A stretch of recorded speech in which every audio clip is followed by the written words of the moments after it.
Hello students, last class में हमने determinants के बारे में पढ़ा था। हमने पढ़ लिया था how to find the value of a determinant, what are cofactors and minors of elements of a determinant. In today's class we will discuss something about determinants and matrices. हम सबसे पहले पढ़ेंगे डिटर्मिनेंट के कुछ एप्लीकेशंस। डिटर्मिनेंट की एक application ये है, आपके सिलेबस में है, to find area of a triangle in plane. कोई भी अगर ट्राइंगल किसी प्लेन में है तो हम उसका एरिया फाइंड कर सकते हैं। जैसे सपोज आपको अगर क्वेश्चन ऐसा आता है कि find the area of a triangle whose vertices are -2, 1, 3, 4 and 1, 5।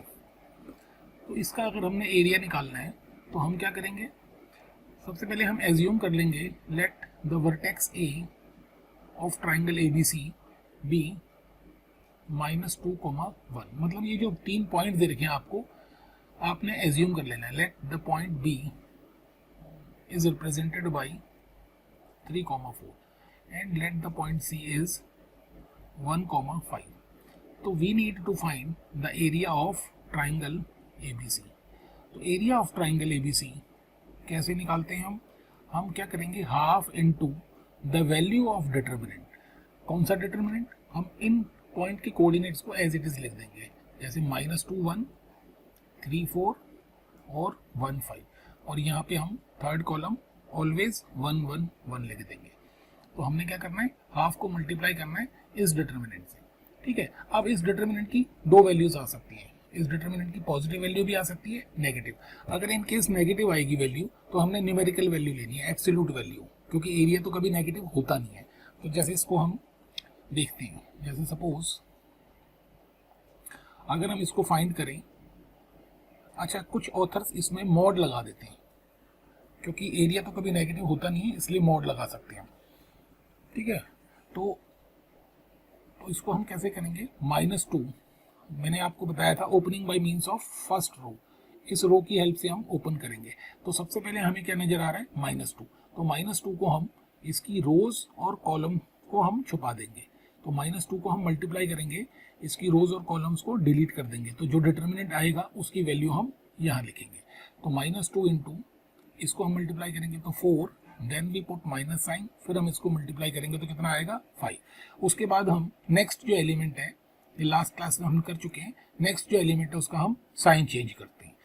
तो आफ्टर चेंजिंग द साइन, यहाँ हम अंदर क्या लिखेंगे, इस एलिमेंट 1 का जो है कॉरस्पॉन्डिंग रो और कॉलम डिलीट कर देंगे। तो 3, 1, 1, 1 इसकी वैल्यू। तो 3 इंटू 1 कितना आ जाएगा, 3 माइनस 1 इंटू 1 कितना आ जाएगा, 1। उसके बाद जो थर्ड एलिमेंट है उसका साइन हम सेम रखते हैं।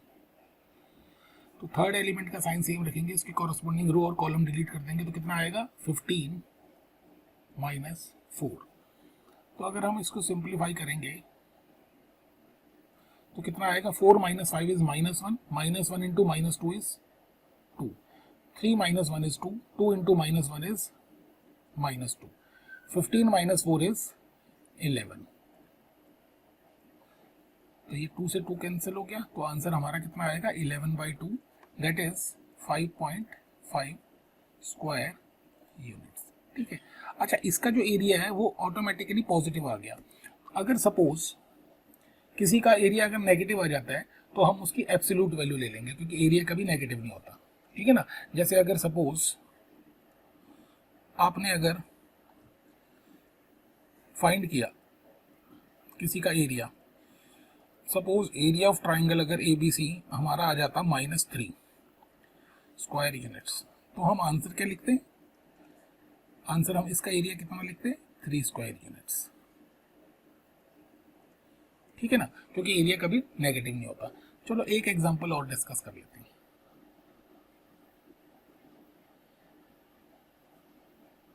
Suppose we have to find the area of triangle -4, 4 और दूसरा हम ले लेते हैं 5,1 और तीसरा हम ले लेते हैं 2,0। सपोज, है ना, तो हमें क्या करना है, we have to find area of triangle whose vertices are given। ये जो आपको vertices दे रखे हैं ना, किसी ट्राइंगल के vertices दे रखे हैं, you have to find the area of this triangle। तो let A represents this point, B represent this point, and let the C point be 2,0। तो we need to find the area of triangle ABC। तो इसका area हम कैसे निकालेंगे, हम half को multiply करेंगे इस डिटर्मिनेंट से। जो कैसे हम ऑब्टेन करेंगे, पहले वाले कोऑर्डिनेट्स हम लिख देंगे और थर्ड वाले को ऑलवेज 1 ही लिखना है। तो 5, 1, 1 और 2, 0, 1। तो अगर हम इसको सिंप्लीफाई करेंगे तो हमारा आंसर कितना आएगा। सबसे पहले हमें -4 नज़र आ रहा है, तो -4 मल्टीप्लाइड बाई 1 - 0। फिर हम इसका साइन चेंज कर देते हैं हम, -4 मल्टीप्लाइड बाई 5 - 2। और उसके बाद हम क्या करते हैं, keeping the sign of third element of first row same. तो इसको 1 को हम किससे मल्टीप्लाई कर देंगे, 0 - 2। तो इसका हमारा आंसर कितना आ जाएगा, ये देखो, हाफ 1 - 0 इज 1, तो 1 × -4 इज -4, 5 - 2 इज 3, 3 × 4 इज -12 और इसका कितना आ जाएगा, -2। तो दिस इज -16 - 18, तो दिस इज -9। हाँ, तो मैं ये बता रहा था कि therefore the area of triangle is, इसकी जो मॉड वैल्यू है दैट इज 9 स्क्वायर यूनिट्स। ठीक है, अब ये जो एरिया आया है नेगेटिव, ये एक्चुअल में एरिया हमारा क्या आया था, नेगेटिव। वो क्यों आया था, क्योंकि डिटर्मिनेंट की वैल्यू नेगेटिव भी आ सकती है, पॉजिटिव। तो इस केस में हमारी वैल्यू क्या आ गई, डिटर्मिनेंट की नेगेटिव। तो इसका भी सिग्निफिकेंस होता है। इसका सिग्निफिकेंस ये होता है कि सपोज ये हमारे पास अगर हम इन 3 पॉइंट्स को प्लॉट करते हैं, ये जिस ऑर्डर में हमने इनको पुट किया है ना डिटर्मिनेंट में, हमने इस ऑर्डर में लिया है, ए हमने ये लिया है, बी हमने ये लिया है, सी। अगर हम इन 3 पॉइंट्स को ग्राफ में प्लॉट करते हैं तो हम देखेंगे उनकी जो डायरेक्शन है वो क्या आ जाएगी, क्लॉकवाइज। अगर नेगेटिव एरिया आता है तो इसका मतलब वो जो पॉइंट्स आपने कंसिडर किए हैं उनकी डायरेक्शन क्या आ जाएगी, क्लॉकवाइज। और अगर एरिया पॉजिटिव आएगा तो जो आपने पॉइंट्स कंसिडर किए ना, तो उनकी डायरेक्शन क्या आ जाएगी, उन पॉइंट्स की डायरेक्शन क्या हो जाएगी, एंटी क्लॉकवाइज। ठीक है, तो जैसे इस केस में हम देखें, ए पॉइंट हमने लिया था -4, 4। सपोज ये पॉइंट हो गया -4 और ये पॉइंट क्या आ गया, -4, सॉरी ये -4 और y कोऑर्डिनेट आ गया 4, तो दिस इज पॉइंट ए।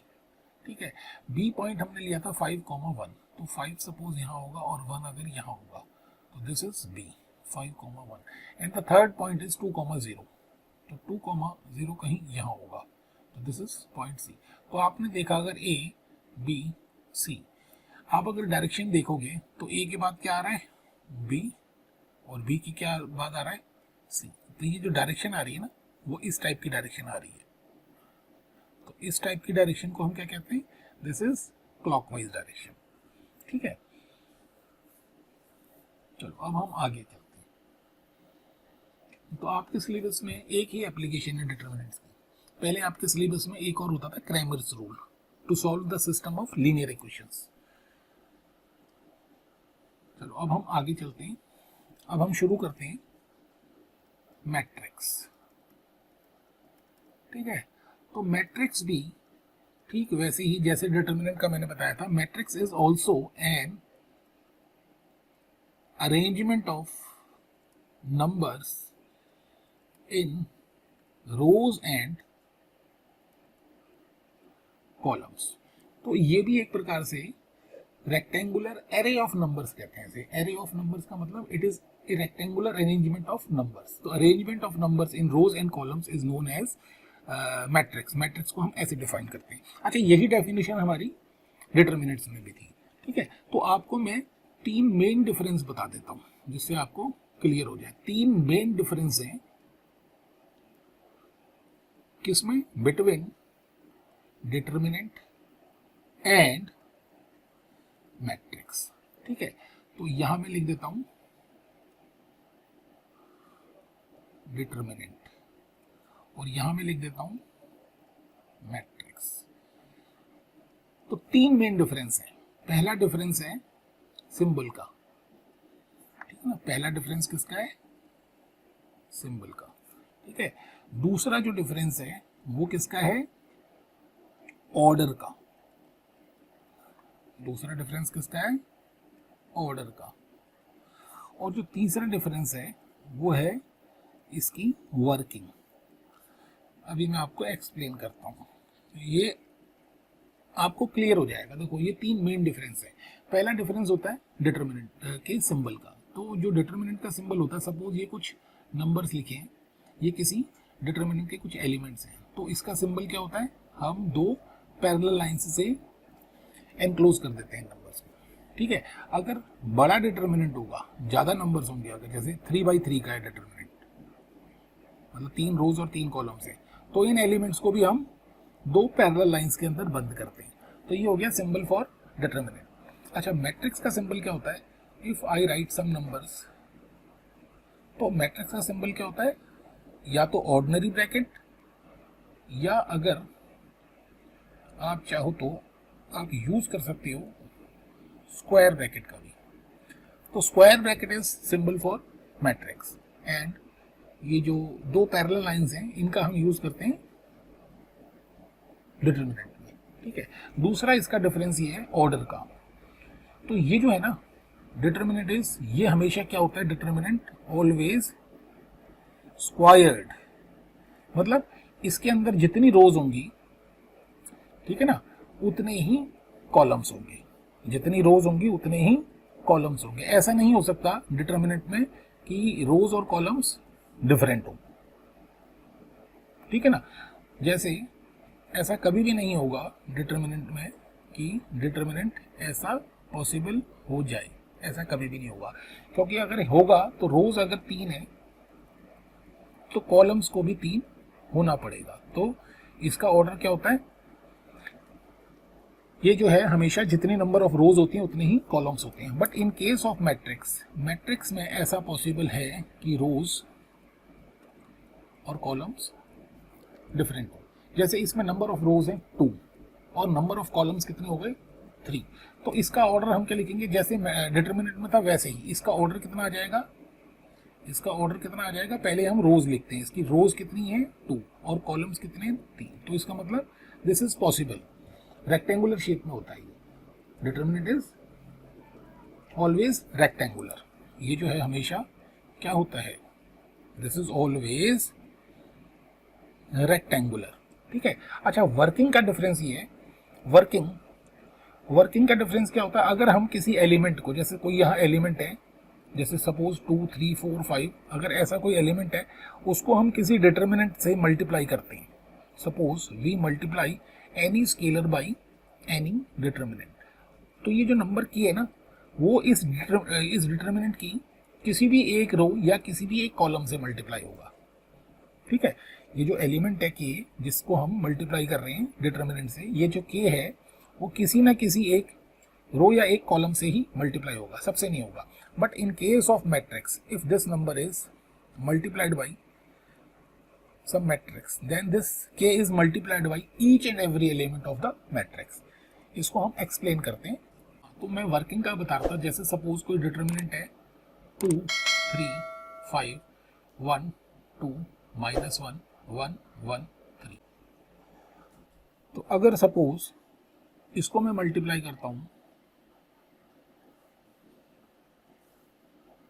3 से, ठीक है, इसका वैसे एक्चुअल आंसर क्या आएगा? देखो, 3 को हम मल्टीप्लाई कर रहे हैं इस डिटर्मिनेंट से। इस डिटर्मिनेंट की वैल्यू क्या आएगी? 2 मल्टीप्लाइड बाई 6 + 1 फिर -3 मल्टीप्लाइड बाई 3 + 1 और फिर 5 मल्टीप्लाइड बाई 1 - 2, दैट इज क्या आ जाएगा 14 - 12 - 5, दैट इज ये कितना आ जाएगा 14 - 70, तो 3 इंटू -3, दैट इज -9। अच्छा, मैंने ये बताया था कि if we multiply 3 by this determinant that this 3 number is multiplied by any one row और एनी वन कॉलम। तो जैसे सपोज अगर मैं 3 को मल्टीप्लाई करूंगा तो हो सकता है हम इसको ऐसे कर सकते हैं कि 3 को हम किससे मल्टीप्लाई कर देंगे, बाई, सपोज इसको मैं इससे मल्टीप्लाई कर दूंगा रो 2 से, तो keeping the first and third row as it is, तो 3 को हम मल्टीप्लाई कर देंगे तो क्या आएगा 3 6 -3, ठीक है। तो इस डिटर्मिनेंट की अगर हम वैल्यू निकालेंगे तो क्या आएगा 2 मल्टीप्लाइड बाई 18 + 3 -3 मल्टीप्लाइड बाई 9 + 3, और फिर थर्ड वाले एलिमेंट का साइन सेम रखेंगे और ये क्या आएगा 3 - 6, तो इसका आंसर क्या आएगा 2 multiplied by 21 -3 multiplied by 12 and +5 multiplied by -3, तो इसका आंसर क्या आ जाएगा 42 - 36 - 15, तो इसका कितना आ जाएगा 42 - 51, तो आंसर कितना आएगा 9 माइनस में, तो आंसर देखो सेम आया।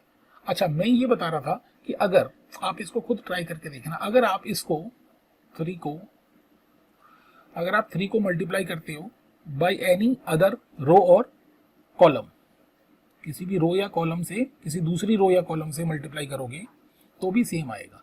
जैसे अगर सपोज अगर मैं इस 3 को इस वाले कॉलम से मल्टीप्लाई करूंगा तो 3 × 2 is 6, 3 × 1 is 3 and 3 × 1 is 3, keeping the other columns as it is, तो भी अगर आप इसकी वैल्यू देखोगे तो इसकी वैल्यू कितनी आ जाएगी -9 ही आएगी। तो ये हमने देखा 3 डिफरेंस। तो हमने 3 डिफरेंस कौन से देखे, पहला डिफरेंस हमने देखा सिंबल का, कि डिटर्मिनेंट का सिंबल हमेशा क्या होता है, 2 पैरेलल लाइंस के अंदर हम एनक्लोज करते हैं डिटर्मिनेंट के एलिमेंट्स को, और मैट्रिक्स का सिंबल क्या होता है, मैट्रिक्स या तो हम स्क्वायर ब्रैकेट का इस्तेमाल करते हैं या ऑर्डिनरी ब्रैकेट का। दूसरा जो है डिफरेंस वो ये था ऑर्डर का, तो determinant is always squared, it means the number of rows and number of columns in case of determinant are exactly same, ठीक है, बिल्कुल सेम नंबर ऑफ रोज और कॉलम्स होंगे, बट मैट्रिक्स में ये डिफर कर सकता है, ठीक है। और तीसरा डिफरेंस हमने देखा वर्किंग, वर्किंग का मतलब अगर हम किसी स्केलर या किसी नंबर से किसी डिटर्मिनेंट को मल्टीप्लाई करते हैं तो ओनली वन रो और only one column is multiplied by that number, but in case of matrix each and every element of the matrix is multiplied by the number, ठीक है। चलो स्टार्ट करते हैं। तो मैट्रिक्स के केस में हम ये देखेंगे, सबसे पहला एक पॉइंट हम ये देखेंगे कि अगर कोई मैट्रिक्स है A, suppose A is some matrix, ठीक है, तो उस मैट्रिक्स का ऑर्डर, तो ऑर्डर ऑफ मैट्रिक्स A, तो ऑर्डर ऑफ, ये मैंने क्या लिखा है, this is order of matrix A, तो ऑर्डर ऑफ मैट्रिक्स A अगर m × n है तो इसका क्या मतलब हुआ कि m जो है नंबर ऑफ रोज होंगी और n जो है नंबर ऑफ कॉलम्स होंगी उस मैट्रिक्स में। दूसरा जो है हमने पॉइंट ये देखना है कि अगर कोई भी मैट्रिक्स है,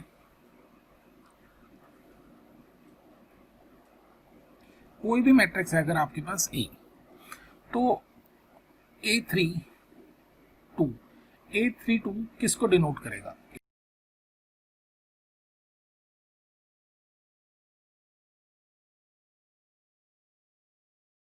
कहने का मतलब है जैसे मैंने डिटरमिनेंट में बताया था A32 किसको रिप्रेजेंट करेगा, ऐसा एलिमेंट जो थर्ड रो में और सेकंड कॉलम में है, पहले हम रो बोलते हैं फिर कॉलम, ठीक है। अच्छा, तीसरा जो है, तीसरी जो हमने बात याद रखनी है, ये डेफिनेशन है,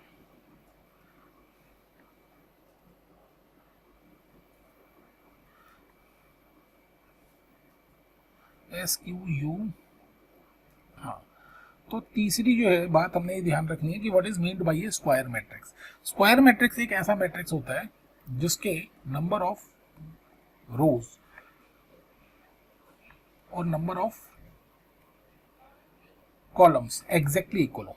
ठीक है, फॉर एग्जांपल जैसे ये है, this is square matrix, this is again square matrix. ठीक है,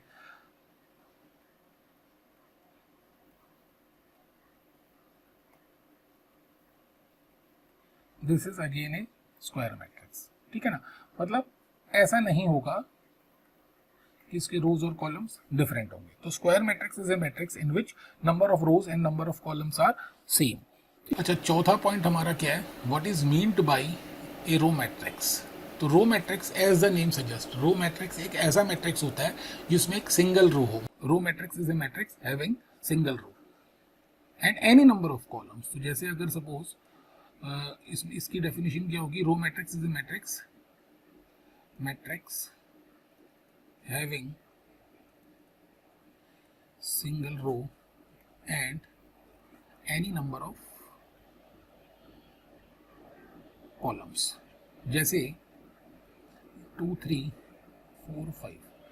ठीक है, ये एक ऐसा मैट्रिक्स है जिसमें सिर्फ एक ही रो है और कॉलम्स कितने हैं इसके, 1 2 3 4। तो इसका ऑर्डर क्या होगा, 1 रो 4 कॉलम्स। ठीक है, या एक और एग्जांपल देख लो आप, 2 -1 3। तो इसका ऑर्डर क्या है, 1/3, क्योंकि इसमें एक रो है और 3 कॉलम्स है।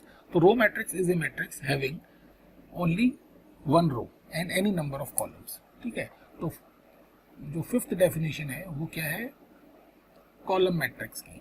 तो column matrix is a matrix having single column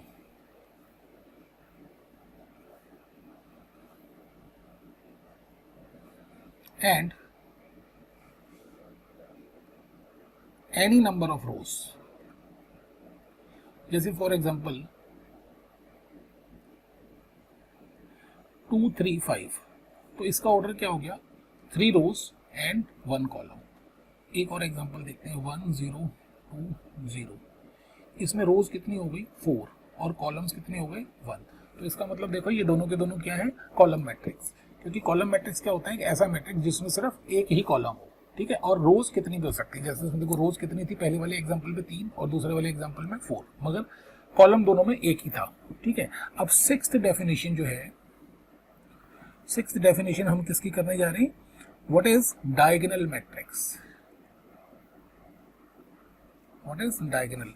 अच्छा, डायगोनल मैट्रिक्स बताने से पहले मुझे थोड़ा सा आपको ये आइडिया देना पड़ेगा कि what is meant bye diagonal of A matrix. किसी भी मैट्रिक्स का डायगोनल क्या होता है। ठीक है, जैसे अगर सपोज ये कोई मैंने मैट्रिक्स लिखा 2 3 5 -1 2 1 4 3 2। ठीक है ना, तो ये अगर कोई मैंने मैट्रिक्स लिखा है, तो जो इसके ये वाले एलिमेंट्स है ना, कौन से एलिमेंट्स, ये वाले जो एलिमेंट्स हैं, ये तीनों एलिमेंट्स आप देखोगे, ये जो एलिमेंट्स हैं ये इसको हम कहते हैं डायगोनल। ये डायगोनल एलिमेंट्स है, मतलब this is one of the 2 diagonals. ये पहला डायगोनल है और इस मैट्रिक्स का दूसरा डायगोनल क्या हो गया, ये भी इसका डायगोनल है। ठीक है, जैसे अगर सपोज मेरा कहने का मतलब है कि अगर ये 3 पॉइंट्स, मतलब इसको अगर हम कोई ऐसा एक मैट्रिक्स लिखा हुआ है, ये डॉट जो है कुछ नंबर्स हैं, तो ये जो है ना, ये जो डायगोनल है, एक पहला डायगोनल ये हो जाएगा किसी मैट्रिक्स का और दूसरा डायगोनल क्या हो जाएगा, ये। ठीक है, बट इसमें थोड़ा सा ये फर्क है, ये जो ये वाला डायगोनल है इसको क्या कहते हैं, प्रिंसिपल डायगोनल।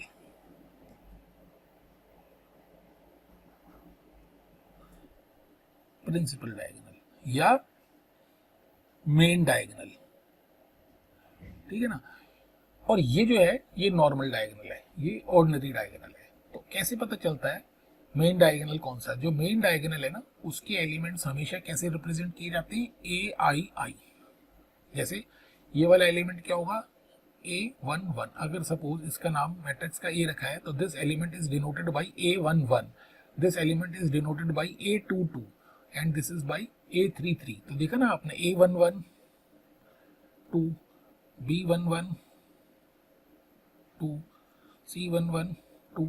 अच्छा, ये कोइंसिडेंस है कि तीनों सेम आ गए, आप इसको माइनस कर सकते हो, मतलब ये डिफरेंट हो सकते हैं नंबर्स। तो इसको चलो ऐसा कर लेते हैं, B11 इज -2। कहने का मतलब है जो मेन डायगोनल है या प्रिंसिपल डायगोनल है उसके एलिमेंट्स जो हैं ऐसे डिनोट किए जा सकते हैं, AII। तो डायगोनल मैट्रिक्स, डायगोनल मैट्रिक्स तो डायगोनल मैट्रिक्स क्या होगा? एक ऐसा मैट्रिक्स जिसमें जो मेन डायगोनल है, जैसे ये कुछ एलिमेंट्स मैंने लिख दिए, तो इसका मेन डायगोनल होगा ये। तो जैसे इसके मेन डायगोनल में कुछ एलिमेंट्स लिख देता हूं मैं, 7 3 5। तो मेन डायगोनल के एलिमेंट्स को छोड़ के बाकी सारे एलिमेंट्स क्या होने चाहिए? 0। तो उसको हम क्या कहते हैं? Diagonal matrix. ठीक है ना। तो diagonal matrix is a matrix in which all the non main diagonal elements are 0। ठीक है, तो ये हो गया डायगोनल मैट्रिक्स। अच्छा, नेक्स्ट जो है हमारा वो रहेगा 7th। तो 7th में आएगा अब आपके पास स्केलर मैट्रिक्स। तो स्केलर मैट्रिक्स क्या होता है? ऐसा डायगोनल मैट्रिक्स, ठीक है, ये देखो ये डायगोनल मैट्रिक्स है, इसके जो मेन डायगोनल के एलिमेंट्स हैं वो कुछ भी हो सकते हैं, मगर जो स्केलर मैट्रिक्स है वो ऐसा डायगोनल मैट्रिक्स होता है जिसके मेन डायगोनल के एलिमेंट्स क्या हो? आइडेंटिकल या सेम। ठीक है ना। जैसे अगर ये मेन डायगोनल के एलिमेंट्स 2 2 2 और rest of the elements are 0, क्योंकि होता तो ये डायगोनल मैट्रिक्स है, scalar matrix is a diagonal matrix, तो इसके मेन डायगोनल के एलिमेंट्स डिफरेंट ना होके सारे के सारे सेम होंगे, तो this is known as scalar matrix. तो स्केलर मैट्रिक्स की डेफिनेशन क्या होगी? द डायगोनल मैट्रिक्स, है ना। ये मैंने क्या लिख दिया यहाँ, 2 दफे लिख दिया मैंने, तो इसको सिंगल कर लेते हैं। तो scalar matrix is a diagonal matrix in which the all elements of main diagonal are same। ठीक है। अच्छा, 8वीं डेफिनेशन जो है हमारे पास वो ये है आइडेंटिटी मैट्रिक्स। इसको हम यूनिट मैट्रिक्स भी कहते हैं। तो identity matrix is a scalar matrix, it is a scalar matrix. ठीक है ना। थोड़ा थोड़ा डिफरेंस है। देखो डायगोनल मैट्रिक्स क्या होता है? जिसके मेन डायगोनल को छोड़ के बाकी सारे एलिमेंट्स क्या हो? 0। स्केलर मैट्रिक्स एक ऐसा डायगोनल मैट्रिक्स होता है जिसके मेन डायगोनल के एलिमेंट्स एग्जैक्टली सेम हो। ठीक है। और आइडेंटिटी मैट्रिक्स एक ऐसा स्केलर मैट्रिक्स होता है जिसके सारे जो मेन डायगोनल के एलिमेंट्स है ना वो 1 1 1 ही होने चाहिए। ठीक है ना। तो इसको कहते हैं यूनिट मैट्रिक्स है आइडेंटिटी मैट्रिक्स। तो यूनिट मैट्रिक्स क्या होता है? The scalar matrix in which all the main diagonal elements are 1। ठीक है। अच्छा, इसको हम डिनोट कर सकते हैं आई से। ठीक है। या कभी कभी हम ऐसा भी डिनोट कर सकते हैं I3। अच्छा, नेक्स्ट डेफिनेशन हमारी ये है 9th। What is meant by lower triangular matrix. ठीक है। और 10th डेफिनेशन हम देखेंगे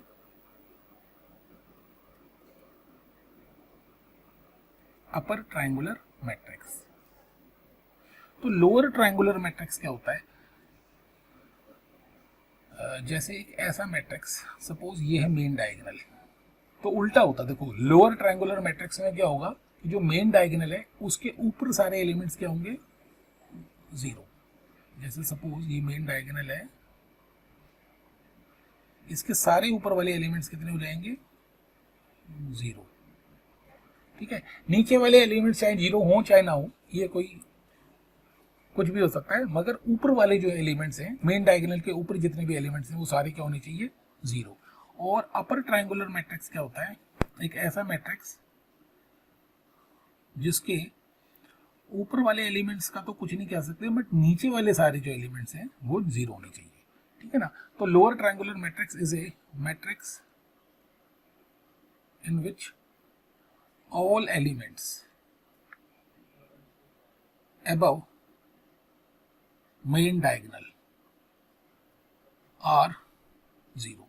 और ये जो अपर ट्रायंगुलर मैट्रिक्स है, it is a matrix in which all elements